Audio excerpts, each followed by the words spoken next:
cardiac tamponade. So, good afternoon, Dr. Congratulated here on this mission resident. Here to present the case management regarding cardiac tamponade cardiology. For my objectives is to present the partial with cardiac tamponade, discuss the manifestation, diagnosis, and treatment of cardiac tamponade, and discuss the pre-operative, intraoperative, and post-operative anesthetic considerations of patients with cardiac tamponade. So, for the case, we have patient OM, 48 years old female, diagnosis of moderate to large pericardial effusion, secondary to TB pericarditis, to consider cardiac tamponade. For 2, pericardiostomy, for anesthetic plan is maculated. So, history presently has started, patient was managed as a case of pulmonary, acute decompensated heart failure, NIHAP, TB ongoing treatment. On hospital day 4, patient had difficulty of breathing, an episode of hypotension, as low as 80/60, and was maintained on the breathing intake until Rosenberg IV system. Patient is now on hospital day 7, noted progression of difficulty of breathing and desaturation episodes as low as 92% via face mask at 10 LPM. Patient was then referred to our service for the convoluted procedure. For the review system, patient at 92% via face mask. Kasi pasyente yan? Yes, Patient ba yan? Okay. Yes. For the review systems, patient with breathing, chest pain, physical irritability, and 3 kilo or top. For past medical history, patient had bronchial asthma since childhood, maintained on salbutamol PRN. And patient had pulmonary tuberculosis since 2024, is ongoing treatment, 5th month of HRCP. Yes. For the laboratories, CBC, hemoglobin of 134, hematocrit of 0.43, WBC of 6, and 8 of 106. While the registered PD of 4.44, present activity of 68, INR of 1.2, and ATP of 42. For the electrolytes were all on the map. On chest X-ray, there is slight increase in the bilateral lower lung ventricular capacities, usually related to pneumonia and/or endobronchial spread of PPD. The bilateral lung PPD opacities and associated right upper lung bronchiectasis, cavities, and volumes loss are not significantly changed. There is also the same degree of multi-chamber cardiomegaly noted. Aorta is unremarkable, and the right-sided pleural filament is against seen. On walk CT scan, there is noted ascites, consider anasarca, mesenteric and bilateral inguinal lymphadenopathy. Pericardial effusion, approximate volume of more than 500 cc. Consider pulmonary edema versus pneumonia, both lower lobes, subsegmental atelectasis versus fibrosis, both lower lobes. In 2D echo, there is a dilated right ventricular size with reduced systolic function, dilated right atrial size, dilated tricuspid annulus with severe regurgitation, mild pulmonary regurgitation, and moderate to large size pericardial effusion without tamponade physiology. So patients in a PR await coherent tachycardic atrias as follows: 180, 140 beats per minute, 24 cycles per minute, 36.8 degrees Celsius, and 88% O2 sat via face mask at 10 LPM. Patient weighs 50 kilograms with a height of 165 cm with a BMI of 18 kilograms per meter squared. Allowable of 982 cc. Patient is classified as ASA-3E, and pertinent physical examination shows engorged neck veins, decreased breath sounds more on the right than the left, crackles on both lung fields, tachycardic, globular slightly distended abdomen, and grade 1 edema on the left upper extremity. Briefs ongoing pair of time service, there is vitamin 1 gram plus 80 cc PNSS for 12 cc per hour. So for our anesthetic plan, we have macroclone with agents of midazolam 1 to 2 milligrams IV and fentanyl 25 to 50 miles IV. Also medications to be given is paracetamol 600 milligrams Q8 for 3 doses. So cardiac tamponade is a medical emergency that takes... management? That was the management that was given to the patient? Yes, the patient survived. Yes, Okay, let's see.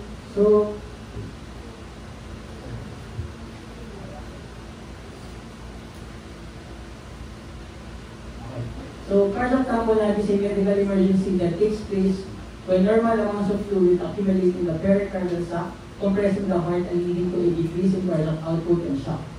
Diagnosis is clinical. Etiology is caused by the buildup of pericardial fluid such as exudate, transudate, or blood that can accumulate for several reasons. Can be due to hemorrhage, infection, TB, or myocarditis. One we have in our patient is pulmonary tuberculosis, autoimmune diseases, and neoplasms. So in a normal adult, 15 to 50 ml pericardial fluid is normal. So the pericardial fluid facilitates normal cardiac motion. So pathophysiology of the cardiac tamponade, behind cardiac tamponade is a decrease in diastolic filling, which leads to a decreased cardiac output. And one of the first compensatory signs is tachycardia to overcome the reduced output. In addition, the compression also limits systemic venous return, impairing filling of the right atrium and ventricles, leading to hypotension and cardiac shock. In the diagnosis of cardiac tamponade, patients with cardiac tamponade present similar to patients with other forms of cardiogenic or obstructive shock. They may endorse vague symptoms of chest pain, palpitations, shortness of breath, or in more severe cases, dizziness, syncope, and other mental status. They may also present in pulses, electrical activity, cardiac arrest. So the classical physical findings in cardiac tamponade included in dextriad are hypotension, jugular venous distension, and muffled heart sounds. Pulsus paradoxus, which is a decrease in systolic blood pressure by more than 10 mm mercury with inspiration, is an important physical finding that suggests a pericardial effusion is causing cardiac tamponade. We also have the Cosmos sign, that is a paradoxically elevated in JVP, and pressure during inspiration is sometimes seen in cardiac tamponade. ECG, most common finding is silence of tachycardia. On chest X-ray, may show an enlarged heart and may strongly suggest pericardial effusion. TEE, or the transthoracic echocardiography, this assesses the pericardial effusion size that rely on linear measurements of the largest sweep of the effusion at end diastole. So using this system, effusion sizes are graded as small, less than 10 millimeters, moderate 10 to 20 millimeters, or large, more than 20 millimeters. So in estimating the volume of the effusion, the depth of the effusion can be used to estimate the likely volume of the fluid. So in such cases, if the size is less than 5 millimeters, the estimated volume is around 50 to 100 ml. 5 to 10 millimeters is 100 to 250 ml. 10 to 20 millimeters, 250 to 500 ml. And more than 20 millimeters is more than 500 ml. In our patient, the pericardial effusion volume is approximately more than 500 ml. That is to a large, more than 20 millimeters. So in our patient, in our patient po, ma'am, the volume in Tudeco po, ma'am, is more than 500 ml. what other symptoms were seen in our patient? In our patient po, ma'am, seen is chest pain, palpitation, shortness of breath, difficulty breathing, distended neck veins po, ma'am, tachycardia. Ito lahat? Classic. Yes, sir. Classic. Legal findings, sir. And ECG po also shows sinus tachycardia, chest X-ray, chest cardiomegaly, and suggesting cardiac effusion din po, ma'am. And at saka yung volume din po ng cardiac effusion naman. So for the treatment, it's small, asymptomatic, and clinically not suspected. Conservative management is usually favored. So in conservative management, this begins with oxygen supplementation, bed rest, and leg elevation to boost venous return. Manage underlying causes such as NSAIDs for pericarditis, antibiotics for purulent or tuberculous cases, and treatment for malignancy if any. If large symptomatic or there is a clinical concern of the underlying cause, infection or malignancy, then pericardiocentesis or pericardiostomy can be performed to drain the fluid. So pre-operatively, a multidisciplinary team approach and thorough pre-operative workup. It is focused on clinical history and examination, and usually patients fall broadly into two categories: those who are pericardial effusion with pre-tamponade physiology, who are hemodynamic and stable clinical picture. Features of tamponade are present on PPE with hemodynamic consequences and instability, and the presence of orthopnea and pulsus paradoxus is a sign of a severely compromised patient. In hemodynamic compromise, the safest and quickest drainage should be done, and hemodynamic goals pre-drainage should be state airway drain and circulation approach. In definitive airway management strategy, supplemental oxygen should be given, and positive pressure ventilation should be avoided, and minimum take air pressure is key. Large floor peripheral IV lines, invasive arterial and central venous lines, and optimization of fluids such as cautions fluid loading and vasopressor areas should be handled.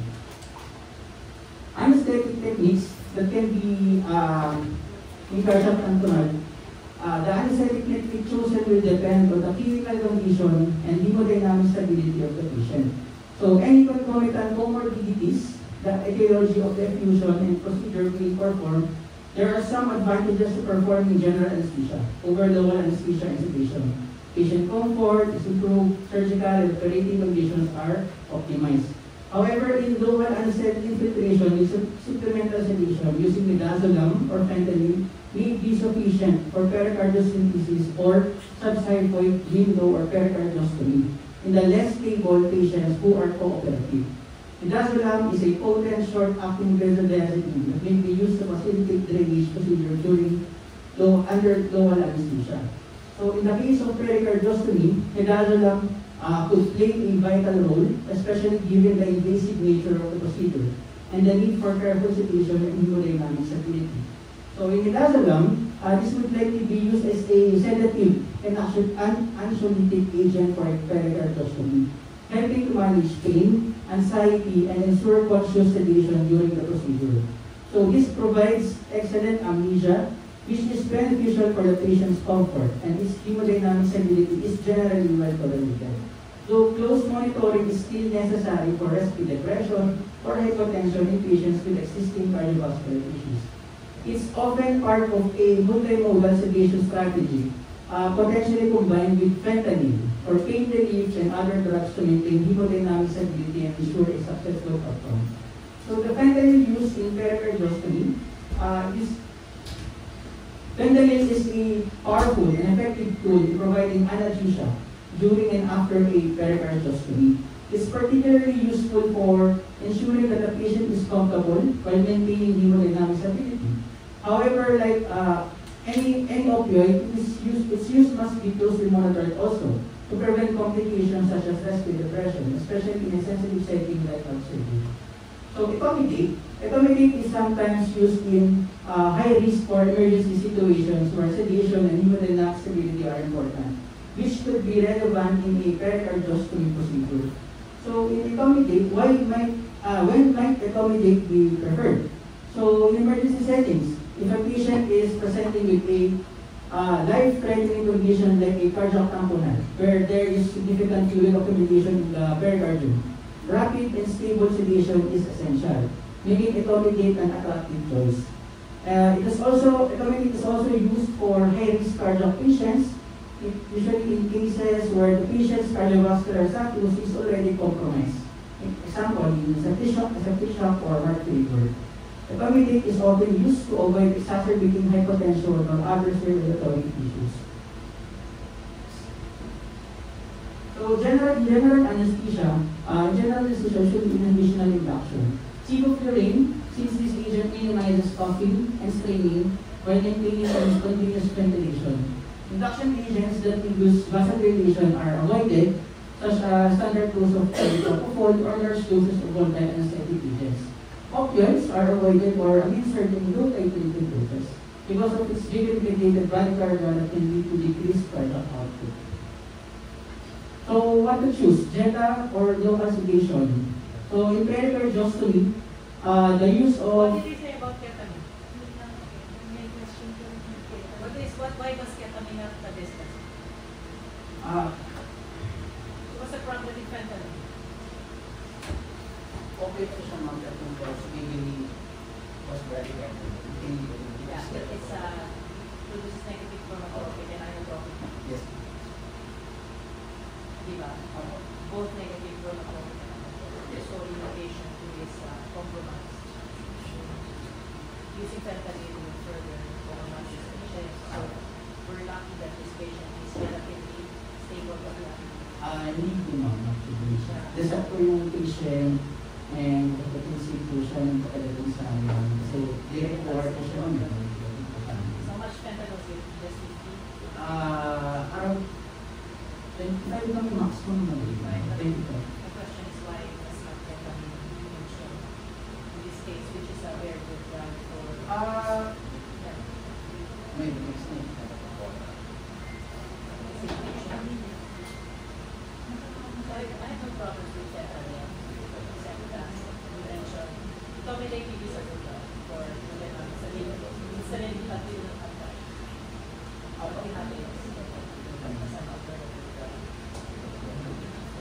How are you going to induce general anesthesia? Geta in this patient. How are you going to induce Geta in this patient? If we're going to use this patient for Jetta, lower titrated opioid fentanyl, then we can give ketamine. Since propofol po kasi is, hindi naman po siya absolutely concentrated. However, low titrated doses lang po pwede naman po meron. And then, Question, why ketamine? Diba? Hindi ang question, hindi mo ketamine.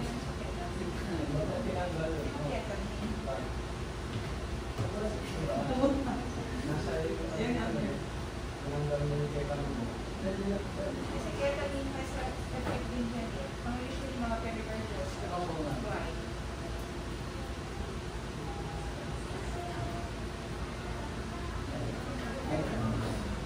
In ketamine po ma'am, it is a preferred induction agent po ma'am in patients undergoing brachydectomy. Especially when cardiac tamponade is present. So, why are we going to use ketamine?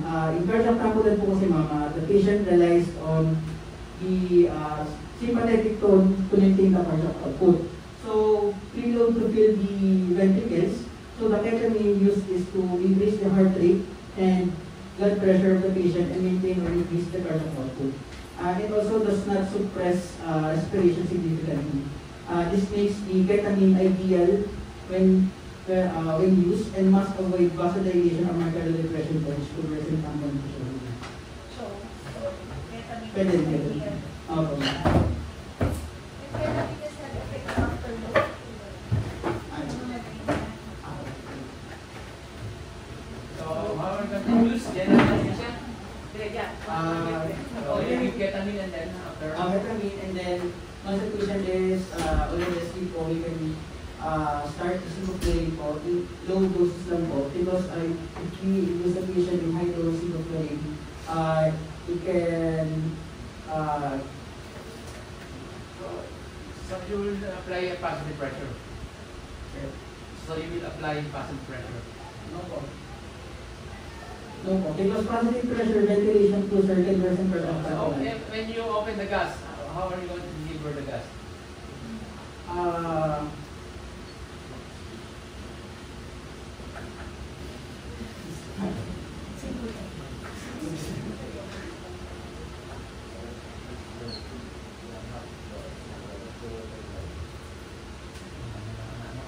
Isipin mo lang parang, just think of how you won't be able to compromise the patient further. Yun ang yung point. So how, what technique will not compromise the patient further? But it's a question of what sort of reason.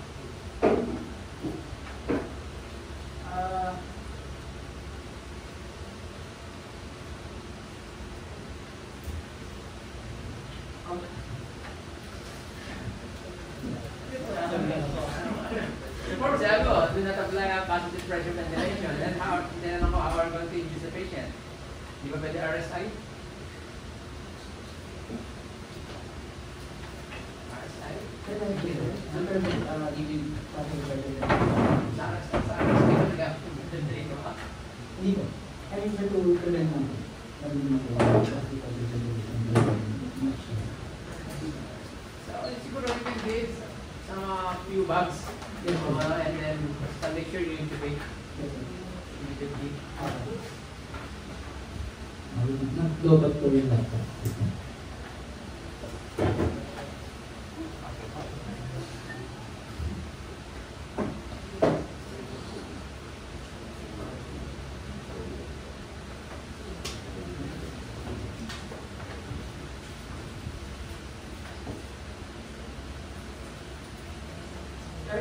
Ano ko sir, sa next day ko ako sir, i-differentiate ko yun. Sige, go.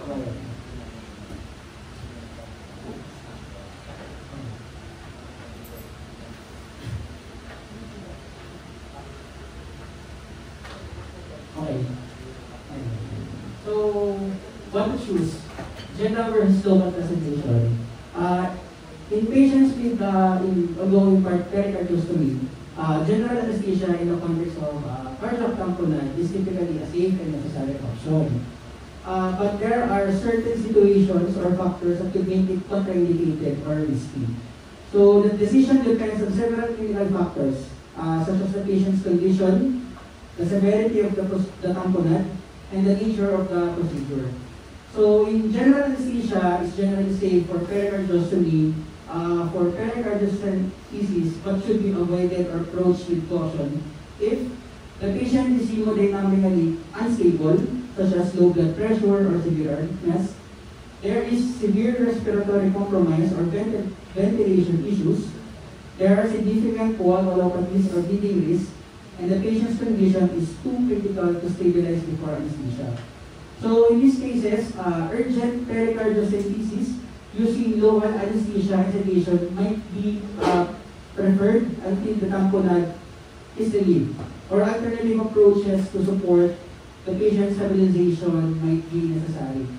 So on the other hand, local plus IV sedation, the reason why local anesthesia is often used for this kind of procedure is because it is a specific and localized area. The procedure typically targets a localized area around the heart and pericardium, making general anesthesia less necessary. So a local anesthesia allows for targeted numbing of the area where the incision or insertion of a needle is made. It is also urgent because in situations like pericardial tamponade, the condition is life-threatening and doctors need to act quickly. So local anesthesia allows for faster recovery, minimal sedation, and a more immediate response to the patient's needs. In terms of patient's condition, in some cases, patients may not be in a stable enough condition to undergo general anesthesia. So using local anesthesia can minimize the risk, especially in critically ill patients who might have cardiac instability or respiratory issues. And local anesthesia, the sedation is a minimal invasive, and procedures can be done with a relatively small incision or needle insertion only. So local anesthesia is sufficient to ensure the patient does not feel pain at the site, while still allowing them to be alert and responsive during the procedure. So either it's all about balancing the need for pain control with the urgency of the situation. However, if the procedure is more complex or the patient is in a more critical state, general anesthesia may be used instead. So, life-saving intervention here is the procedure itself. Yes, the sir. procedure itself, not the general anesthesia, no? Kasi magkamali ka kala nyo, makakatulong ka, then you do general anesthesia. But remember, most of our drugs, be it gut, inhalational, or intravenous, majority of them are cardiodepressive. So the patient might not tolerate or able to handle the effects of those drugs. Okay. So intraoperatively, what are our hemodynamic goals? So we have here the full, fast, and strong. So full intravascular volume to increase the cardiac output. So it is to optimize the stroke volume and cardiac output to ensure adequate perfusion to vital organs. IV fluids are administered to optimize preload before induction and until relief of the tamponade. So if blood pressure remains low despite fluid resuscitation, vasopressors such as norepinephrine may be used to increase systemic vascular resistance and help restore blood pressure. So fast, heart rate, avoid bradycardia, and maintain the tachycardia.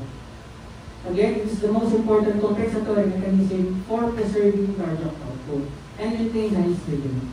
Strong myocardial contractility. Avoiding drugs that impair contractility and administration of vasopressors and inotropic agents such as phenylephrine, norepinephrine, vasopressin may be necessary prior to induction of anesthesia and up until the time of relief of tamponade. So hemodynamic considerations after tamponade relief, there is a sudden severe increase in BP and heart rate due to more complete circulation of endogenously generated and exogenously administered catecholamines. So if there is BP increase, there will be bleeding from other vascular injuries that may worsen. So it is treated with a volatile inhalation agent, beta blocker, and or vasodilator. There's also a pericardial decompression syndrome. So this occurs immediately after the tamponade relief or up to 48 hours later.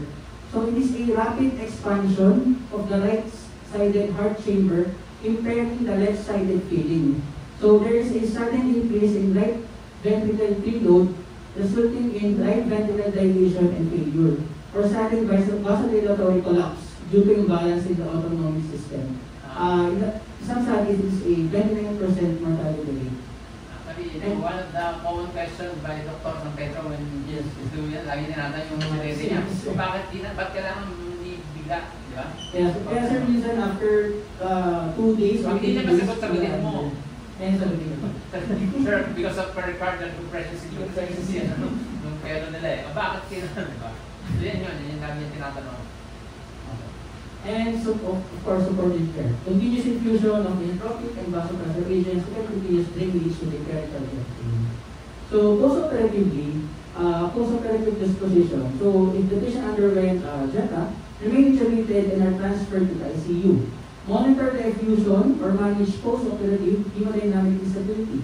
Attention to intravascular filling status and response to fluid boluses, inotropic and vasoactive infusions. Serial post-operative TEE or echocardiograms, examinations, and post-operative pain management, longer-acting opioids such as morphine or hydromorphone can be given before emergence. Local anesthetic infiltration of the wound or intraoperative placement of regional nerve blocks, such as intercostal nerve blocks, can also be given post-operatively for the patient to control. Another question. How's the survival of patients who underwent Low. tracheostomy? Actually, sir, Nakakauwi ba? May nakakalabas ba ng ICU? Or wala po sir. Wala po. Usually sir, nung mga ina-update ko po yung mga patients na nakakuha ko pong pericardial, mga usap day 3 to 4, sir. Arrest na. Yes sir, nag-arrest po. Mataas kasi yung mga complication na siya ng ano. Lalo yung depression syndrome po, yun na po yung issue because medical patient. So, that's why my report for the component. Here are my references. Thanks. For record, Josephine, isa yan. Pang third year na case yan, ha? So, baka pag kayo magmadali, baka sabihin niya naman, gusto kong makahawa ng first year, ha? Hindi ako makahawa ng record test. Mayroon ka doon? Mayroon pa tender. Exactly, gusto mo maganda. Kaya sir, laging improperly balance sa Third year yan. So, toxic yan. Thanks. Yan ba? Journal po. Thanks. Ibig na yata yung game, no? Last na po siya.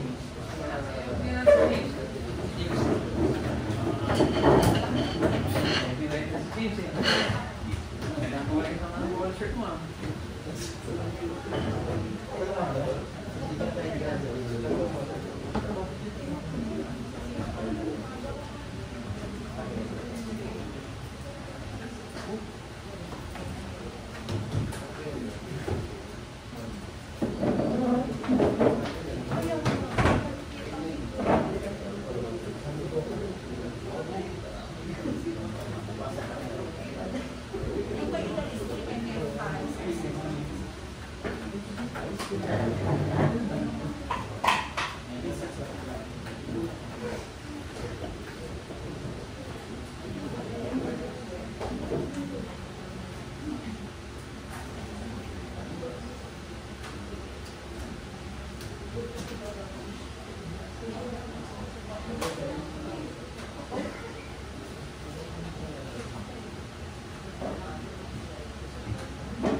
dapat na nabutas yung routine.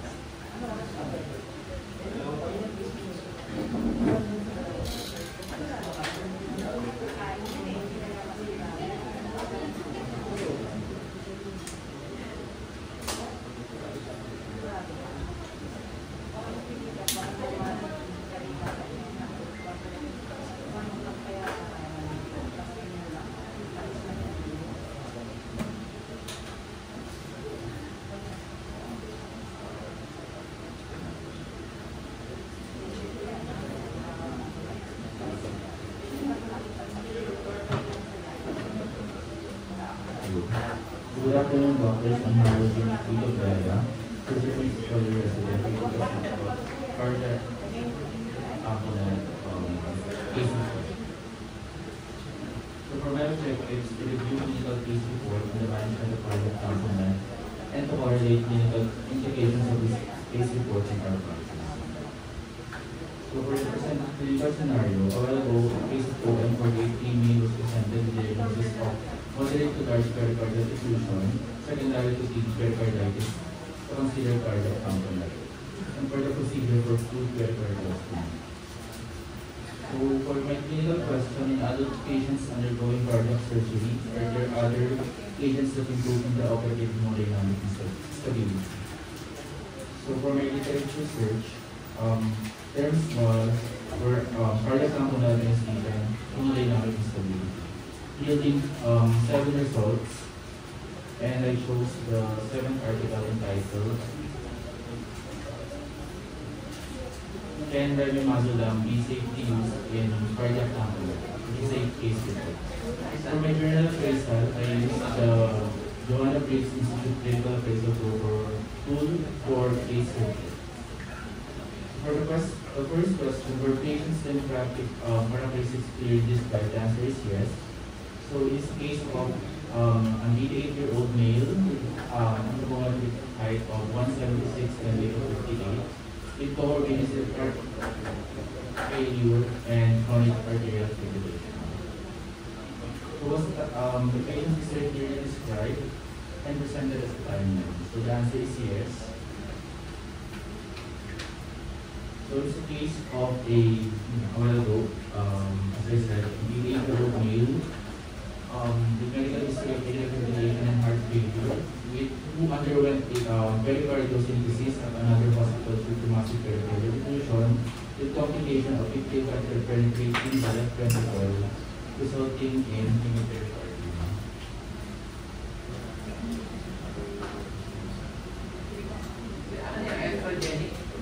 Yes, sir. So what's the current clinical condition of the patient in the presentation clearly described? So the answer is yes. So on arrival at the emergency room, patient presented with this chest pain. The patient was alert with the following vital signs: BP of 110 over 75, heart rate of 110 with total saturation of 99. So the following laboratory findings was presented, which should be interpreted. So the objective is the complete overview of the patient, which showed hemopericardium as well as the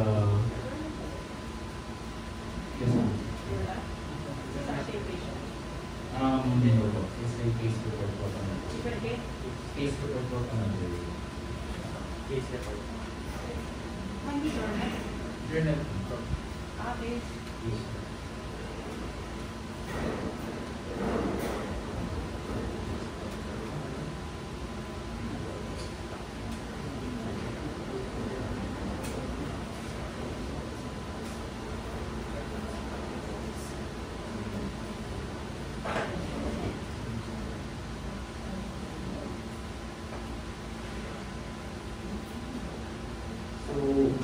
Shows the hemipericardium pointed by the red arrowhead and hemithorax pointed by the yellow arrowhead, which is observed in this report.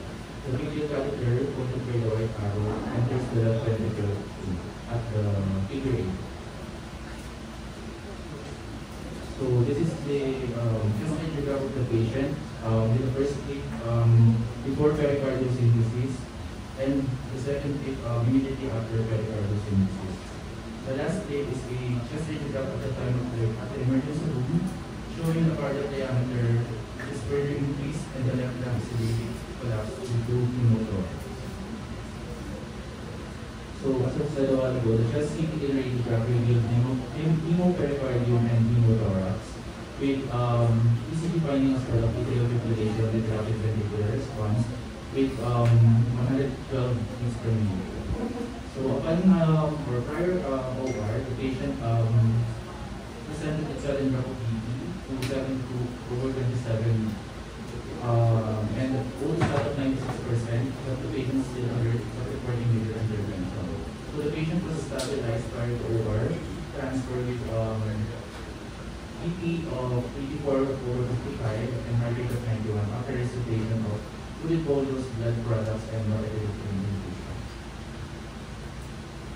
So were the diagnostic tests and or assessment methods and the results clearly described? The answer is yes. So this is the initial laboratory test of the emergency room. So the hemoglobin at 8.2 grams per deciliter per DL indicates blood loss with PN hemoglobin of 6.1, platelet count of 248,000 microliters, and proBNP of 3216, which is elevated from the normal value, suggests state of heart failure. Lactate was also elevated at 4.27, suggesting tissue hypoperfusion. So these values point to anemia due to bleeding, hemodynamic compromise, and cardiac stress. So for the just radiograph, as I said, we'll remove pericardial and pneumothorax. This finding is common for mechanical complication such as ventricular perforation, post-pericardial synthesis. For the ECG, atrial fibrillation and rapid ventricular response at 112 beats per minute. As per operative and intraoperative monitoring include non-invasive ECG and post-ops. They also use patient state index, cerebral oximeter, CO oximeter, and they also included invasive arterial line, which measures serotonin BP, cardiac output index, stroke volume variation. They also use the transesophageal echocardiograph, or TEE, which is used to intraoperatively monitor cardiac function. Pulmonary artery catheter in central was also inserted for advanced hemodynamic monitoring. So was the interventions or treatment procedures clearly described? The answer is yes. So for the anesthetic plan, the choice for anesthesia was general anesthesia with the use of remimazolam. Remimazolam was used or selected due to hemodynamic instability, and there's also a need for one lung ventilation for access dilation and possible cardiopulmonary bypass. For the airway, planned and successfully performed global domestic intubation, and monitoring of the patient was assessed using NIDP, 5-DTCD, cost of simultaneity, patient state index, cost of and others. Then defibrillator pads were conducted. There's no ventilation, and during induction, they use remimazolam at 6 mg per kilogram per hour IV until loss of consciousness. Then they boost to 1 mg per kilogram per hour. They program him at 60 mg IV, fentanyl of 50 micrograms IV, and then manual ventilation below 100%. Then during induction, we encountered a hemodynamic crisis, which is manifested by AP drop at 38/20, heart rate of 45 beats per minute. It is managed with IV epinephrine, 15 micrograms plus 20 microgram doses. So the patient recovered to 125/75 PP and 110 heart rate. For surgical procedure, the approach was lateral anterolateral, left anterolateral thoracotomy with intraoperative hemodynamic management using vasopressors such as norepinephrine and inotropes such as dopamine and dopamine. So the goal was to maintain BP, heart rate, perfusion during high-risk surgical repair with the use of TPE or TEE monitoring intraoperative.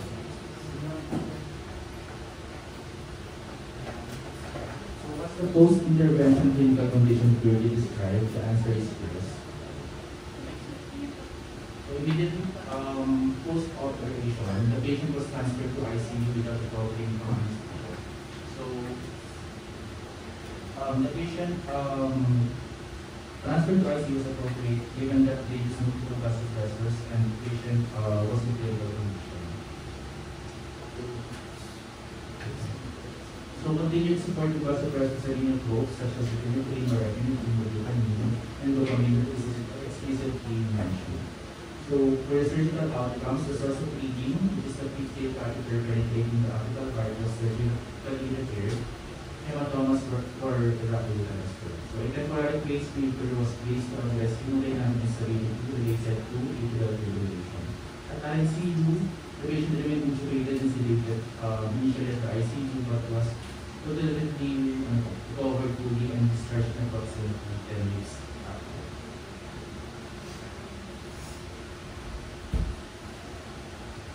So for the adverse events or harms or unanticipated events identified in this class? The answer is yes.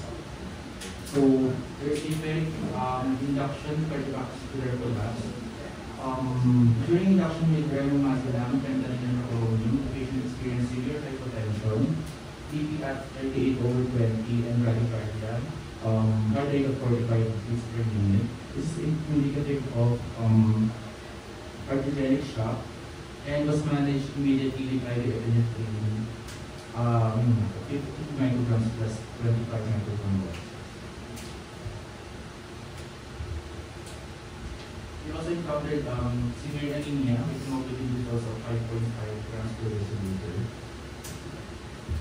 and hypotonia. So this is discovered during the crisis, which contributed to the hemodynamic instability during induction. So, as I said a while ago, they required or they increase whole blood and rapid volume infusion.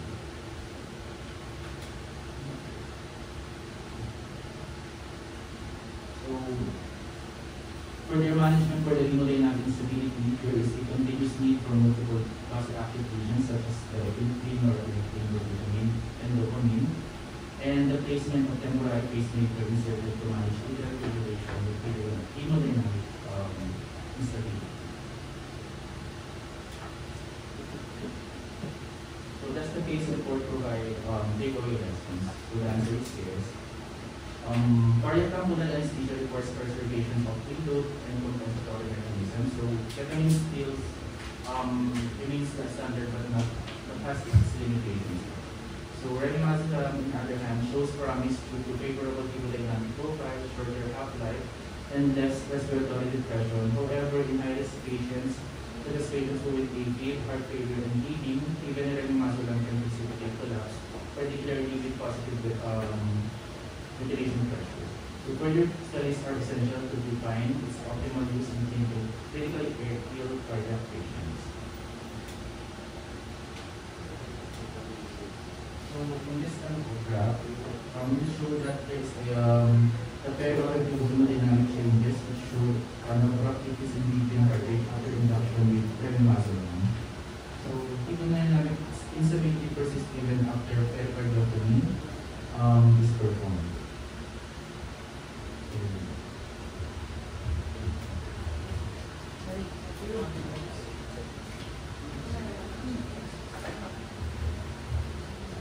So the patient was able to go home after 10 weeks. This is not iatrogenic impose ng kanyang tamponade. Unlike yung mga cases dito, which are complications of cancer or very different over. Okay. So anything more? Announcement? Issues, concerns?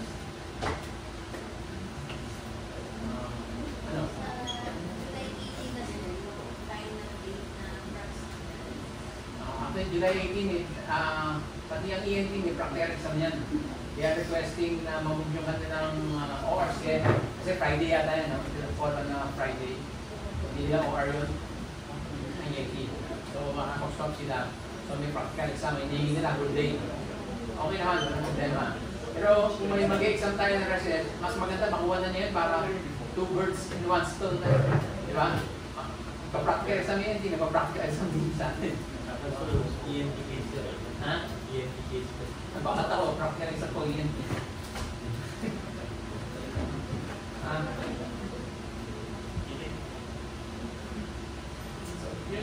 Bakit hindi pa rin natin alam kung ano yung case na yan eh.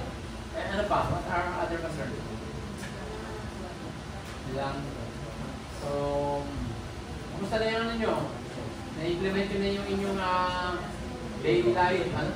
Daylight saving times, pasok? Ha? So, tingin ka naman, mas paano sa inyo advantage yun. Makaaral kayo, makakarating na kayo. After nyan, after pag matapos na ulit yan, then balik to normal. Balik to normal, baka sabihin nyo, sir, pwede ba i-maintain na lang yan? Then, babalik tayo sa normal. And, anong natin? May problema ba? So, saan magiging wala naman? More of advantages and disadvantages. Okay. So, other concerns, first years. Kayo, kung saan na kayo? Okay na kayo? Okay ka na? Ano pa? Wala kayong questions? Issues, concerns, wala? Weekend na, sigado na kayo. Okay. Ano pa? Ikaw, David, wala? JP, may issues? Wala concerns? Okay, wala na pala eh. Talk na, wala? Let's call it a day. Thank you. Ay, si Eman, ikaw. Sir? Wala. Ay, ID. Wala.